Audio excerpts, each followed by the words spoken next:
오늘 함께 나눌 하나님 말씀은 에베소서 4장 29절에서 32절까지의 말씀입니다. 오늘 함께 나눌 하나님 말씀은 에베소서 4장 29절에서 32절까지의 말씀입니다. 저부터 한 절씩 교독하고 마지막 절은 합독하겠습니다. 무릇 더러운 말은 너희 입 밖에도 내지 말고 오직 덕을 세우는 데 소용되는 대로 선한 말을 하여 듣는 자들에게 은혜를 끼치게 하라. 하나님의 성령을 근심하게 하지 말라. 그 안에서 너희가 구원의 날까지 인치심을 받았느니라. 너희는 모든 악독과 노함과 분냄과 떠드는 것과 비방하는 것을 모든 악의와 함께 버리고, 함께 읽겠습니다. 서로 친절하게 하며 불쌍히 여기며 서로 용서하기를 하나님이 그리스도 안에서 너희를 용서하심과 같이 하라. 아멘. 네, 오늘도 살아계신 하나님을 예배하기 위하여 한 예배의 자리에 모이신 모든 청년부 지체들을 예수님의 이름으로 환영하고 축복합니다. 오늘도 모든 영광 받기 합당하신 하나님께 박수로 영광 올려드리면서 우리 청년부 예배 시작하도록 하겠습니다. 오늘은 믿음의 언어를 개척하라 라는 제목으로 함께 말씀을 나누기 원합니다. 우리 앞에서 유림이가 기도했듯이 많은 분들의 기도와 응원 덕분에 청년부 여름 수련회를 잘 마치고 돌아올 수 있었습니다.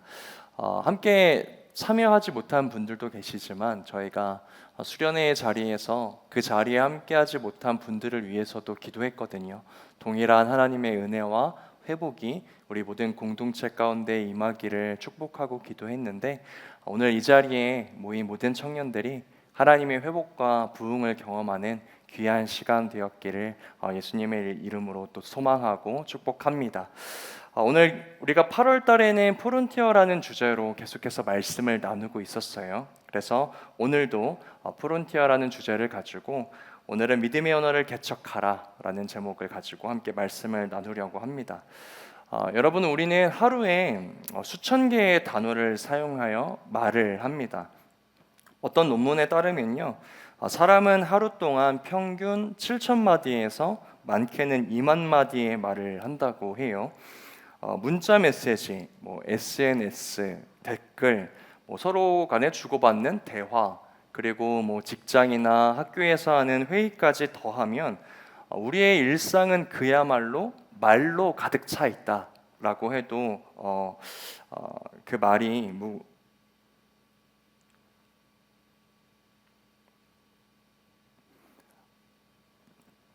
우리의 일상이 말로 다 가득 차 있다고 해도 그 말이 이상하지 않습니다. 심지어 한국 사람들은요, 혼잣말까지 한다고 해요. 외국 사람들이 한국 사람들이 혼잣말을 하는 모습을 보고 많이들 놀란다고 합니다. 혹시 이 자리에 티나가 앉아 있긴 한데 정말로 그런가요? 한국 사람들이 혼잣말을 하는 모습을 보고 놀라는 기억이 있는지 모르겠습니다. 우리 자주 이런 말을 하잖아요. 나 정말 왜 이러냐? 어디 보자. 이게 어디 있는 거더라? 어떻게 하는 거더라? 여러분, 아저씨가 되는 증거 중에 하나가 그 말을 하면서 이제 음료를 붙여서 노래를 하면서 이제 말을 하잖아요. 어디 보자 이러면서 하는데, 제가 요즘에 그렇거든요. 그래서 아내가 저에게 보고 그거 아저씨가 되는 증거라는데 그거 좀 하지 말아라 그러는데, 이 자연스럽게 나오는 흥인 것 같습니다. 어쨌든 우리는요, 우리의 삶에는 언어로 가득 차 있다는 것을 우리가 모두 공감할 텐데, 그런데 이 말은 우리 눈에 보이지 않고 금방 사라지는 것 같지만 사실 우리의 마음과 그리고 서로의 관계 가운데에, 그리고 더 나아가 인생 전체에 깊은 흔적을 남긴다는 것을 여러분 또 공감하실 것 같아요. 어릴 적 선생님의 한마디 칭찬으로 인해서요, 누군가의 평생의 진로가 결정되기도 하고요. 반대로 가까운 친구의 무심한 말 한마디 때문에 오랫동안 지워지지 않는 상처가 생기기도 합니다. 여러분, 사실 이 앞에 있는 저 또한 처음에 음악을 시작하게 된 계기가 같은 반 친구의 말 한마디 때문이었는데요. 제가 고등학교 때는 그 수 노래방이라고 있었습니다. 특별히 이제 많은 분들이 아시네요. 저희가 살았던 지역이 이수역 근처여서 이수역에 아직도 생각나요. 7층에 수 노래방이 있었는데 여러분 그때 당시에 아이스크림을 무한으로 주는 노래방이 그렇게 많지는 않았습니다. 그런데 이 수 노래방은 아이스크림을 무한으로 먹을 수 있기도 하고 또 여러분 아시는 분이 계실지 모르겠지만 이 수 노래방은요 노래방을 몇 시간 이상 이용을 하면은 전용 마이크를 줬어요. 그래서 그 어떤 박스 안에서 저 누구누구예요 이름을 말하면 그 박스에서 개인 마이크를 꺼내 가지고 노래를 또 부를 수 있는 어떠한 특혜 같은 것들이 있었습니다. 그래서 이런 소문들이 학생들 사이에서 많이 퍼져가지고 정말 많은 학생들이 제 학생 때 이 수 노래방을 이용을 했었었는데 그래서 학교를 마치고 나면 친구들이랑 함께 모여서 이 노래방을 바로 달려가는 거예요. 학교를 마치자마자 바로 노래방을 갔는데도 늘 항상 30분, 40분씩 기다려야 할 정도로 우리 학생들이 많았습니다. 저도 그 시기에 친구들과 노래방을 참 많이 갔었던 것 같은데 전용 마이크까지는 얻지 못했습니다. 저희 때는 그 남자 학생들에게 뭐 밴드 그룹이나 또 그룹으로 이루어진 남성 그 가수 팀이 유행을 했었어요. 뭐 버즈나 SG 워너비나 아실지 모르겠지만 뭐 VOS나 파란이나 뭐 먼데이 키즈나 웃으시는 분들은 저와 나이대가 좀 비슷한 연령대이실 것 같기도 하고요. 그때 한창 이제 친구들이랑 소몰이를 해가면서 노래방에서 이제 노래를 불렀는데 그래서 노래방에서 소모는 소리가 많이 나곤 했었습니다.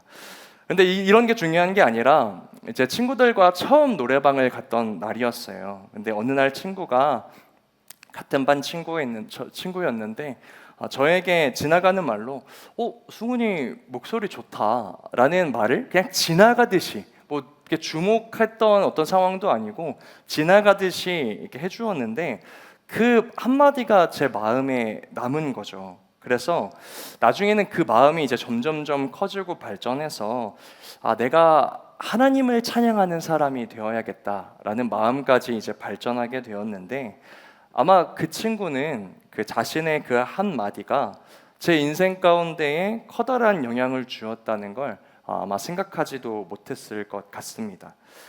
여러분 이처럼 우리는 누군가의 말 한마디 때문에 꿈을 꾸기도 하고 또 다시 일어설 힘을 얻기도 하면서 또 반대로 누군가의 말 한마디 때문에 누군가를 용서하지 못하거나 무너짐을 경험하기도 합니다. 사실 우리가 살아가는 이 사회는 이러한 모습을 아주 극명하게 보여주는데요. 인터넷 댓글 몇 줄 때문에 사람이 무너져 내리고 목숨을 끊는 사건들을 우리가 수없이 보며 살아갑니다. 어떤 사람들은 그냥 뭐 지나가는 말 아니냐라고 말할 수 있겠지만 사실 이 말이라는 것은 우리의 정체성을 찌르고 때로는 공동체를 흔들고 때로는 생명마저도 위협한다는 것을 알 수 있어요. 그래서 심리학자들은 이 말이라는 것이 보이지 않는 칼이다라는 말을 하기도 합니다. 그렇다면 여러분 우리 성경에서는 이 말이라는 것에 대하여 어떻게 말씀하고 있을까?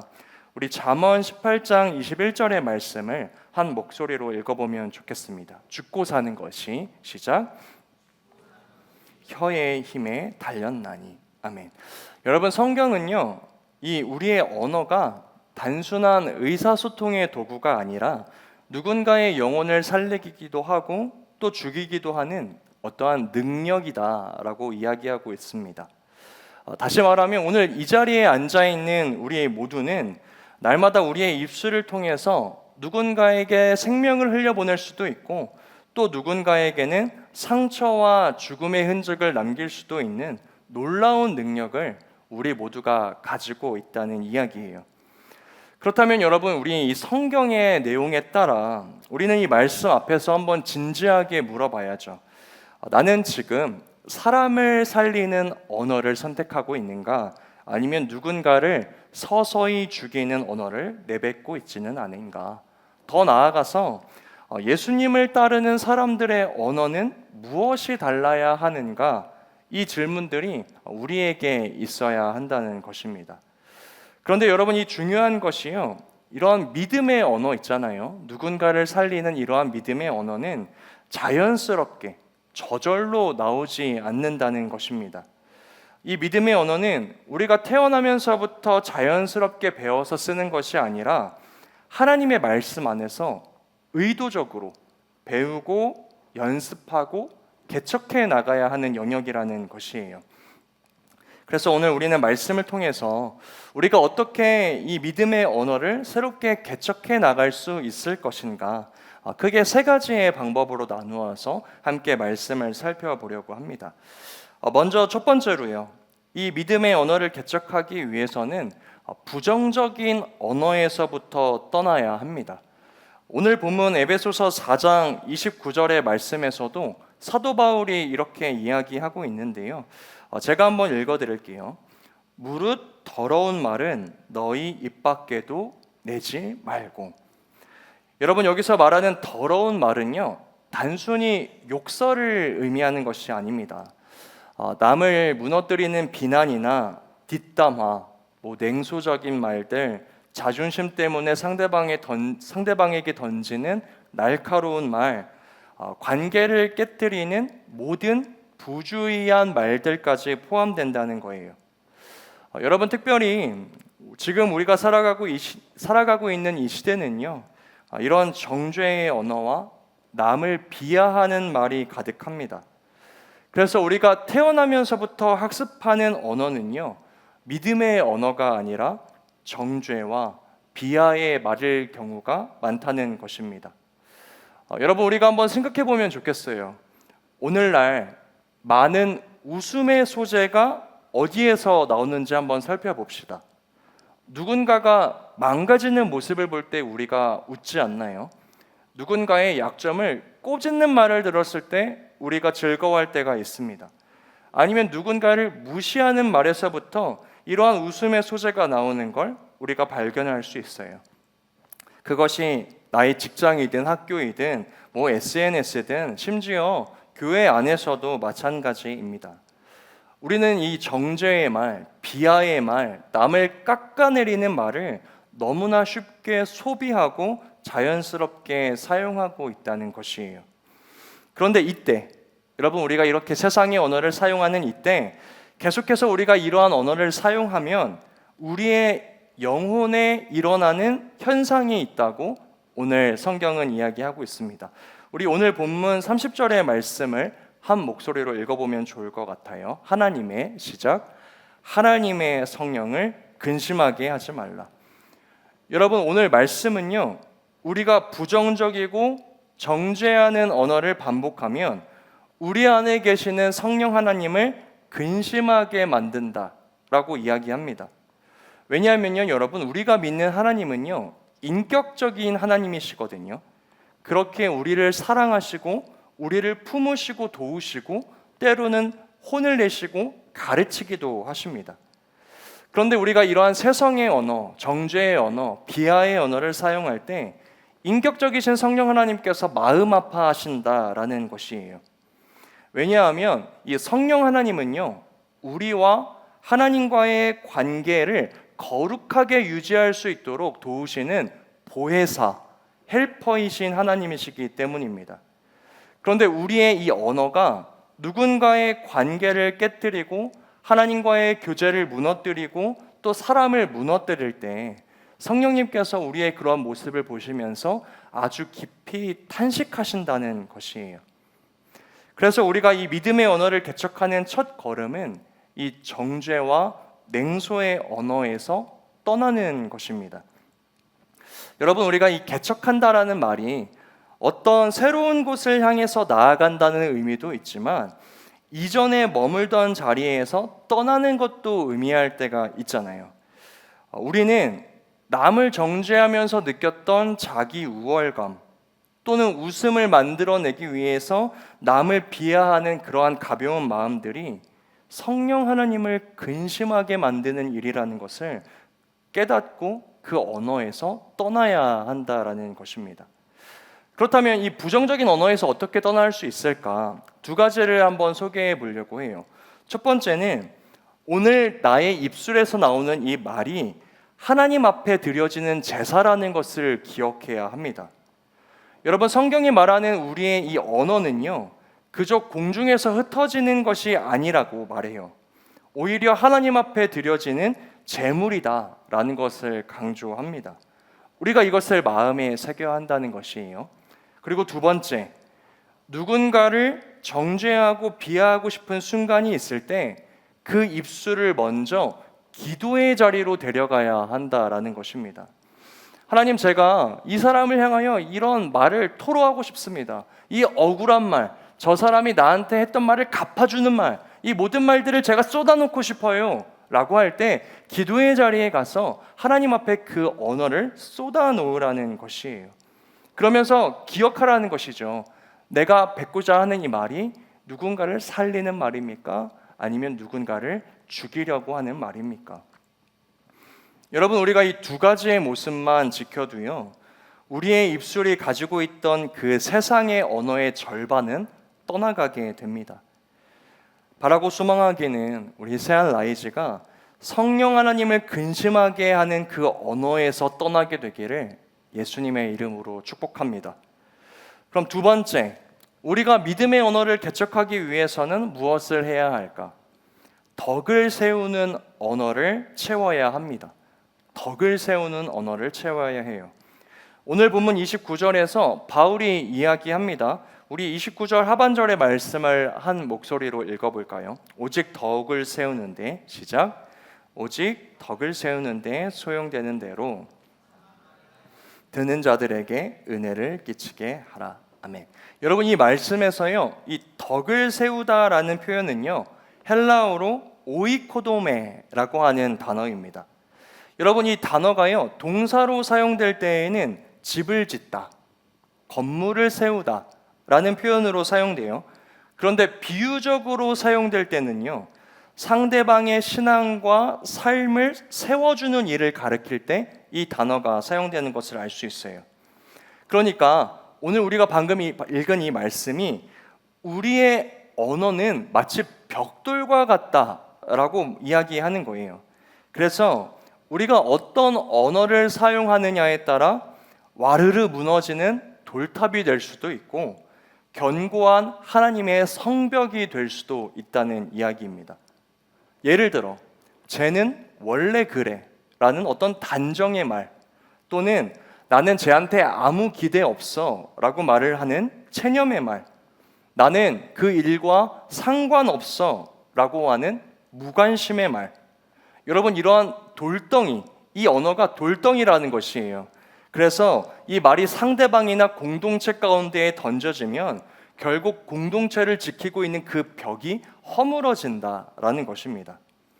반대로 여러분, 나는 너를 믿어 라고 말하는 신뢰의 말, 아니면 다시 시작해보자 라고 말을 하는 위로의 말이나 우리 함께 하자 라고 말을 하는 이러한 동역의 말들은요, 작은 벽돌과 같아서 처음에는 아무것도 아닌 것 같지만 시간이 쌓여가다 보면 공동체를 든든하게 지키는 견고한 성벽이 된다는 것이에요. 그렇기 때문에 이 시간 저를 한번 따라해 봅시다. 우리의 언어는 영혼을 지키는 건축 자재입니다. 여러분, 우리는 하나님께서 주신 이 언어를 돌덩이로 사용하고 있는가, 아니면 성벽의 기초로 사용하고 있는가를 살펴보아야 합니다. 그런데 여러분, 어떤 분들은 이러한 말들을 하실 수 있을 것 같아요. 강도사님, 저는 이러한 말을 사용해 본 적이 없어요. 나는 너를 믿어, 내가 함께 할게, 우리 함께 해보자. 이러한 말들을 꺼내는 게 너무나 쑥스럽고 민망합니다. 그러한 분들이 계실지도 모르겠습니다. 그러나 여러분, 아까 우리의 믿음의 언어는 우리가 개척해 가야 되고 의도적으로 학습해야 한다라고 말씀을 드렸어요. 여러분, 아기가 옹알이 하는 것을 아마 보셨을 겁니다. 처음에는요, 아기도 말을 능숙하게 하지 않습니다. 옹알이로 시작하죠. 그래서 누군가 알아듣기 힘들고 어눌하고 부정확하다는 것을 우리 모두가 알고 있어요. 하지만 그 아이가 정확한 발음을 표현하기 위해서 어떻게 하죠? 쉬지 않고 이야기하잖아요. 쉬지 않고 말을 연습해요. 그런데 이 믿음의 언어도 마찬가지라는 것이에요. 우리에게 아직 이 믿음의 옹알이조차 하지 못하는 영역들이 존재합니다. 믿음의 기초 언어라고 생각을 하면 좋을 것 같아요. 우리가 어떤 언어를 배울 때에도 기초 단어라고 말을 하듯이 믿음의 언어에도 기초 단어가 있다는 것입니다. 대표적으로 몇 개만 함께 살펴볼까요? 우리 옆 사람을 향해서 이렇게 말해봅시다. 고마워. 옹알이를 하지 말고 정확하게 고마워. 다시 한번 말해봅시다. 고마워. 여러분, 우리는 누군가에게 늘 도움을 받고 은혜를 받는 존재들이잖아요. 누군가의 헌신과 노력이 있기 때문에 나라는 사람이 이 자리에 있다는 것을 모두가 인정할 겁니다. 그리고 제가 가끔씩 여러분들에게 이 공동체가 운영되어가는 방식에 대해서 말씀을 드리잖아요. 오늘 내가 이 공동체에 머물러 있으면서 어떠한 불편함 없이 편안하게 이 자리에 앉아 있을 수 있는 것은 누군가가 나를 대신하여 그만큼 더 노력했고 그만큼 더 섬기고 있기 때문에 내가 이 자리에 있을 수 있는 것이다라는 공동체의 운영 방식을 여러분들께 소개해드린 적이 있습니다. 그런데 서로 간에 이 고마워라는 말이 없다는 것은 내가 누군가에게 은혜를 받았지만 침묵했다는 이야기이거든요. 그렇기 때문에 여러분, 이 고마워라는 말은 우리 서로 간의 관계에서 그리고 공동체의 감사의 기초, 감사의 벽돌을 한 칸 내려놓는 것입니다. 우리 또 옆 사람에게 이렇게 말해봅시다. 미안해. 미안한 게 없나 봐요. 한 번 더 얘기해 볼까요? 미안해. 여러분, 우리가 맺고 있는 생각보다 많은 관계에서 이 세 글자를 말하지 못해서 관계가 무너지고 깨진다는 사실을 아시나요? 많은 사람들이요, 자신의 변명과 자존심 때문에 이 말을 뱉지 못합니다.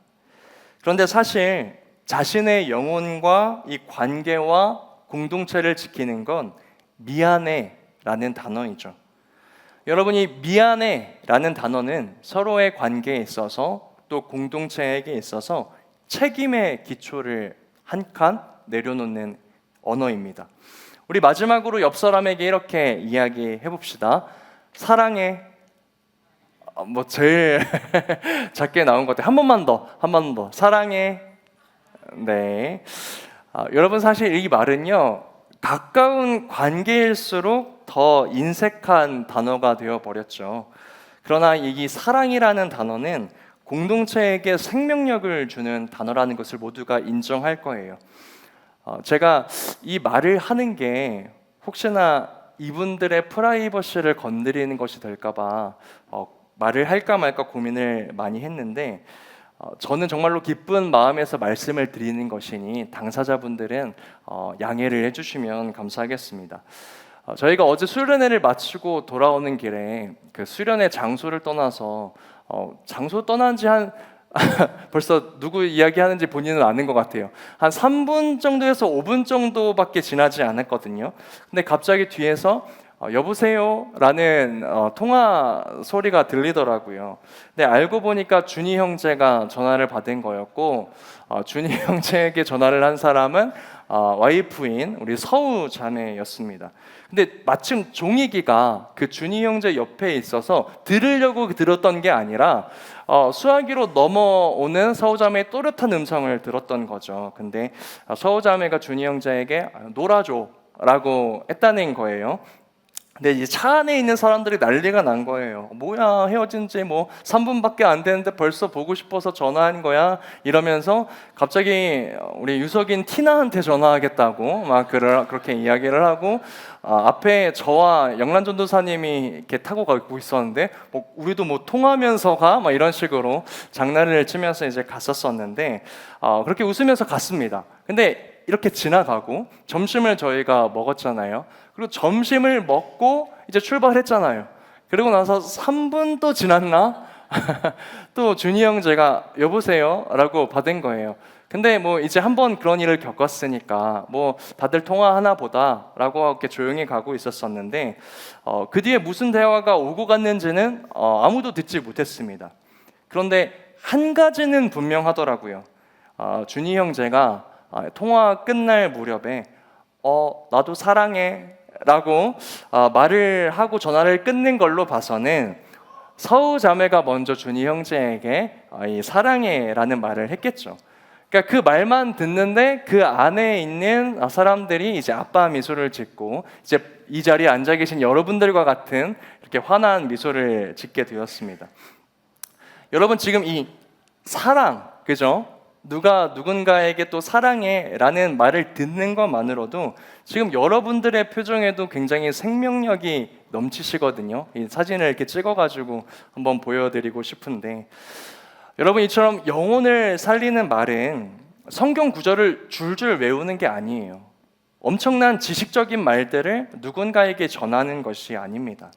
이 믿음의 기초 단어, 믿음의 옹알이를 시작할 때 상대방에게 용기 있게 전할 때 결국 이러한 언어들이 모여서 복음의 언어로 자라간다라는 것이에요. 그래서 오늘부터 이 믿음의 기초 언어, 기초 단어, 고마워, 미안해, 사랑해 이 단어가 우리 세안라이즈 공동체 가운데 넘쳐나기를 예수님의 이름으로 축복합니다. 마지막 세 번째, 믿음의 언어를 개척하기 위해서는 복음으로 용서하는 언어를 배워야 합니다. 마지막 세 번째, 믿음의 언어를 개척하기 위해서는 복음으로 용서하는 언어를 배워야 합니다. 오늘 본문 32절에서는 바울이 이렇게 이야기합니다. 우리 한 목소리로 이 말씀을 읽어봅시다. 서로, 시작. 서로 친절하게 하며 서로 용서하기를 하나님이 그리스도 안에서 너희를 용서하심과 같이 하라. 여러분 믿음의 언어에도요 절정이 있다는 것을 아시나요? 이 믿음의 언어에서 절정은 바로 용서의 언어입니다. 아까 제가 우리가 살아가는 이 시대가 사랑이 없어지고 정죄의 언어와 비하의 말이 많다고 했는데 이런 언어가 넘쳐나는 시대 속에서 이 용서의 언어는요 세상과 구별되는 우리 그리스도인들의 정체성이라는 것이에요. 여러분 우리의 삶에서도 이 용서의 말을 듣기가 참 어렵습니다. 왜냐하면 우리 각자가 가지고 있는 그 용서의 기준이 저마다 다르기 때문이에요. 상대방이 내가 가지고 있는 이 용서의 조건을 충족해 주지를 않기 때문에 우리는 서로 용서할 수 없는 삶을 살아가게 됩니다. 우리에게도 여러분 용서의 절차가 있잖아요. 먼저는 어떻게 해야 합니까? 내가 상대방을 용서해 주려면 어떻게 해야 돼요? 상대방이 나한테 와가지고 너가 뭘 잘못했는지를 내가 이해할 수 있게끔 아주 구체적으로 설명을 해줘야 합니다. 너가 잘못한 게 뭔데? 라는 이야기를 우리가 많이 하잖아요. 그리고 상대방이 나한테 와가지고 너무 얼굴에 철판을 깔고 뭐 그냥 내가 뭐 미안해 이런 게 아니라 정말로 진실되게 정말로 낮은 자세로 와서 나한테 미안해 라고 이야기해 주기를 원합니다. 그런 다음에는요 상대방이 나한테 똑같은 실수를 해서는 안 되죠. 그리고 나한테 미안해 라고 하는 그 상황도 내가 바쁠 때 말하면 안 됩니다. 나에게 좋은 상황일 때, 내 기분이 조금 좋을 때 나한테 다가와서 미안해 라고 이야기를 해줘야 내가 이 사람을 용서할까 말까 하는 시대를 우리가 살아가고 있고 그러한 기준을 가지고 있다는 거예요. 근데 여러분 이러한 기준이 계속되면요 서로가 서로에게 용서의 언어를 꺼낼 수 있는 틈을 주지 않는 겁니다. 그러다 보니까 자연스럽게 우리 서로의 관계에서 그리고 이 사회에서 용서의 언어를 듣기 어려워졌다는 것이에요. 하지만 여러분 우리 그리스도인들이 세상에 살아가는 사람들과는 다르게 구별된 모습으로 상대방에게 괜찮아, 내가 너를 용서할게, 너를 품어줄게 라고 말할 수 있는 이유는 그 용서의 기준이 내가 세운 기준이 아니라 예수님의 기준으로 상대방을 대하기 때문에 가능하다는 것을 우리 모두가 알고 있을 겁니다. 여러분 누가복음 23장 24절을 보면요, 십자가에서 예수님이 가장 결정적인 믿음의 이 언어를 우리에게 선물로 주셨거든요. 어떤 말씀인지 제가 한번 읽어드릴게요. 누가복음 23장 24절. 아버지여 저들을 사하여 주옵소서. 여러분 예수님은요, 우리가 용서의 조건을 아무것도 충족하지 못했음에도 불구하고 십자가에서 우리 대신 예수님께서 십자가에 달려 돌아가셨잖아요. 그런 우리를 향해 용서한다 라고 말씀하십니다. 용서의 언어를 우리에게 선물로 주셨다는 거예요. 여러분 이것이 복음입니다. 우리가 예수님께 정죄받아 마땅한 존재임에도 불구하고 하나님은 오늘 우리를 향해 이렇게 말씀하신다는 거예요. 너는 내가 사랑하는 자녀이다. 내가 너를 용서한다 라고 말씀하세요. 그래서요 여러분, 우리가 용서의 언어를 할 때요, 내 안에 있는 용서로는 이것이 용서가 안 됩니다. 우리는 먼저 이 용서의 언어를 예수님께 받아야 한다는 것이에요. 그리고 그 언어를 받은 자로서 누군가에게 이 용서를 함으로써 누군가의 영혼을 나처럼 살려야 한다는 것입니다. 그래서 정죄와 비난이 넘쳐나는 이 시대 속에서 누군가가 여러분 먼저 용서하지 않으면 사실 모두가 공멸하는 길로 달려가는 것이거든요. 모두가 미움과 시기와 정죄와 죄악으로 가득해서 사랑 없음의 길로 달려가는 것과 마찬가지입니다. 하지만 우리가 예수 그리스도께 받은 그 용서의 언어로 누군가를 용서할 때, 그 용서를 선택할 때 세상은 예수 그리스도의 사랑과 그 은혜를 발견하는 축복의 통로를 발견할 수 있다는 것입니다. 그래서 바라고 소망하기는 우리가 먼저 예수님께 용서의 언어를 받은 자로서 누군가를 향해 나의 기준이 아닌 예수님의 기준으로 용서를 선물해주는 우리 새한 라이즈 되시기를 예수님의 이름으로 축복합니다.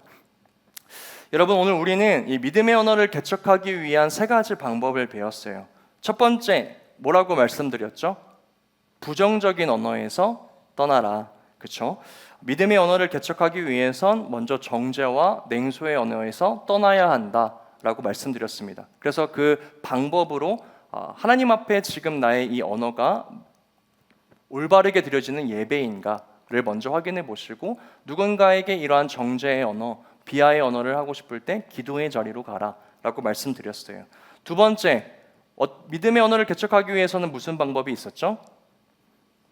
네, 덕을 세우는 말로 채워라. 근데 이 제목에 부제가 있습니다. 믿음의 옹알이라도 시작하라. 믿음의 옹알이 세 가지 배웠는데 뭐였나요? 고마워, 미안해, 사랑해. 믿음의 옹알이라도 시작해라. 작은 언어처럼 보이지만 쌓여서 복음의 언어가 되고 우리의 공동체를 지키는 성벽이 된다라고 말씀드렸습니다. 마지막 셋째 무엇이었죠?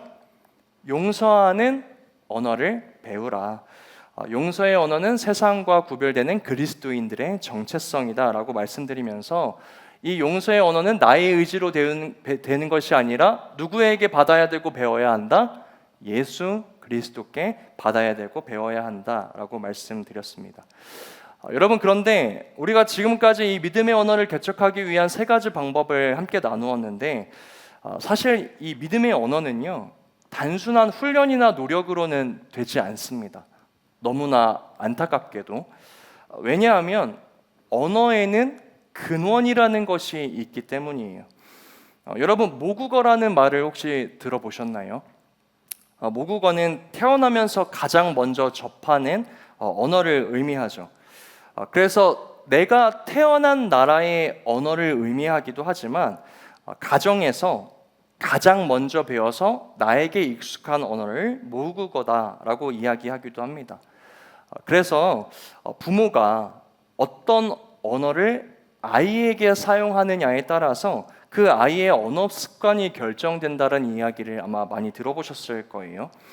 부모가 끊임없이 자녀에게 넌 사랑받는 존재야, 넌 특별해, 넌 소중해 라고 이야기해주면 그 아이는 자라서도 누군가에게 그 언어를 흘려보냅니다.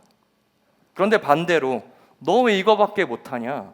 너 이게 문제야? 라는 말을 듣고 자란 아이는 성인이 되어서도 비슷한 언어로 타인을 대하기 쉽다는 것이에요.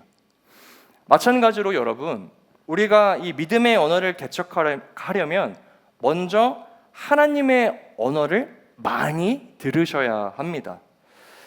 여러분, 우리들의 진정한 모국어는요, 하나님의 언어, 하나님의 말씀이잖아요. 하나님이 여러분, 우리에게 무엇이라고 자주 말씀해 주시나요? 너는 내 사랑하는 자녀야, 아들이야, 딸이야. 내가 너를 사랑한다. 나는 너를 포기하지 않는다. 너를 기다리고 있단다. 너를 향한 큰 계획과 약속을 가지고 있단다. 여러분, 우리는 우리를 향한 이 하나님의 언어, 하나님 나라의 모국어를 날마다 듣고 묵상해야 합니다. 그런데 여러분, 제가 이거를 한번 해보니까 이 하나님의 나라의 언어를 나의 언어로 만들기 위한 아주 효과적인 방법이 하나 있더라고요. 바로 이 나를 향한 하나님의 언어를 나의 입술로 나에게 고백하는 거예요. 저는 보통 이런 방법을 많이 사용하거든요. 성경을 읽어도, 말씀을 읽어도 그냥 눈으로만 읽고 머리로만 생각하는 것이 아니라 하나님이 나를 사랑하신다. 하나님이 나와 함께 하신다. 나를 향한 하나님의 용서와 은혜는 측량할 수 없다. 중얼중얼 계속 이야기해요. 그런데 여러분, 저는 내가 말하는 이 입술의 음성을 나의 귀가 듣고 또 나의 영혼이 듣는다라고 생각을 합니다. 이렇게 스스로부터가 자신의 정체성을 이 믿음의 언어 위에 세워야 비로소 이 하나님의 언어가 나의 모국어가 되어서 누군가에게 자연스럽게 이 하나님의 언어가 흘러갈 수 있다는 것이에요. 이 두 가지의 과정이 있어야 합니다. 첫 번째, 하나님의 언어를 들을 것, 말씀을 통하여 듣던지 여러분의 묵상의 자리에서 듣던지 어떻게 해서든 여러분 하나님의 언어를 많이 들으셔야 해요. 그리고 두 번째, 나의 언어로 이 하나님의 언어를 고백하는 과정이 있을 때 우리의 입술에서는 상대방을 향하여 자연스러운 하나님의 언어가 흘러나오게 된다는 것입니다. 여러분, 이 황금 수도꼭지라는 책을 혹시 읽어보신 분이 계신지 모르겠어요. 신앙서적은 아닙니다. 이 책은 사실 목적 경영에 대한 책인데 그 안에 나오는 한 가지 일화가 굉장히 많은 사람들에게 알려져 있어서 오늘 여러분들에게도 소개를 하고 말씀을 마치려고 합니다. 어느 단체에서 물이 부족한 나라, 그 지역에 가서 물 공급을 해주기 위하여 방문을 한 거예요. 파이프를 설치하고 또 마지막에 수도꼭지를 달았습니다. 그리고 수도꼭지를 돌리니까 그동안 그 지역의 원주민들이 볼 수 없었던 풍성한 물이 그 수도꼭지를 통해서 콸콸콸 쏟아져 나왔다는 것이에요. 그런데 이 모습을 본 현지인들이 너무 놀라서 이 수도꼭지 자체에서 물이 나온다고 생각을 했습니다. 그래서 그 기업이 설치한 수도꼭지를 떼서 훔쳐서 자신의 집으로 가져갔다는 것이에요. 여러분, 그런데 그 수도꼭지 가져가서 집에서 돌린다고 그 수도꼭지에서 물이 나오나요? 안 나오죠. 왜냐하면 이 수도꼭지는 단지 통로일 뿐이고 물의 근원에 연결되어 있지 않으면 결코 물이 흘러나올 수 없기 때문이라는 걸 우리 모두가 알고 있습니다. 여러분, 그런데 믿음의 언어도 마찬가지라는 거예요. 중요한 것은 근원입니다. 우리가 하나님과 연결되어 있느냐가 중요하다는 것이에요. 우리가 아무리 말을 잘하고 지혜롭게 표현한다고 해도 우리가 하나님과 연결되어 있지 않으면, 하나님의 언어와 연결되어 있지 않으면 우리의 육신적인 말은 그저 공허한 메아리에 불과하다라는 것입니다. 그러므로 우리의 입술이 오늘 성경이 말하는 대로 누군가를 살리고 생명을 일으키는 입술이 되려면 항상 나를 향한 하나님의 음성에 연결되어 있어야 한다. 그래야 그 언어를 누군가에게도 흘려보낼 수 있다는 것입니다. 이 정죄와 냉소가 가득한 시대 속에서 오늘 우리의 입술 가운데 나오는 이 언어들은 누군가의 영혼을 살리고 또 공동체를 세우고 성령 하나님을 기쁘시게 하는 그러한 언어가 되기를 예수님의 이름으로 축복합니다. 말씀을 맺겠습니다. 사랑하는 여러분, 오늘 말씀에서 저는 하나님의 음성이 이렇게 들리는 것 같아요. 너희가 살아가고 있는 그 정죄와 비난이 넘쳐나는 그 시대 속에서 너희는 믿음의 언어의 개척자가 되어주지 않겠니? 먼저는 하나님께서 우리에게 은혜의 근원인 하나님과 연결되기를 원하세요. 그래서 마치 물의 근원에 연결된 수도꼭지처럼 우리의 입술이 열릴 때마다 하나님의 은혜와 사랑이 쏟아져 나오기를 원하십니다. 그래서 그 풍성함으로 이 세상의 영혼을 살리고 이 교회 공동체를 세워가기를 원하신다는 것이에요.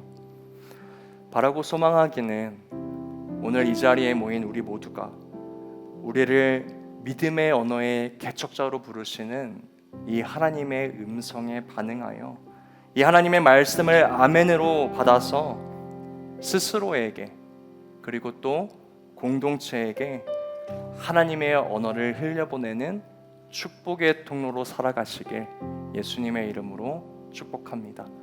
우리 들은 말씀 기억하면서 나의 하나님이라는 찬양 고백하기 원하는데요. 먼저 은혜의 근원, 사랑의 공급자 되시는 하나님께 연결됩시다.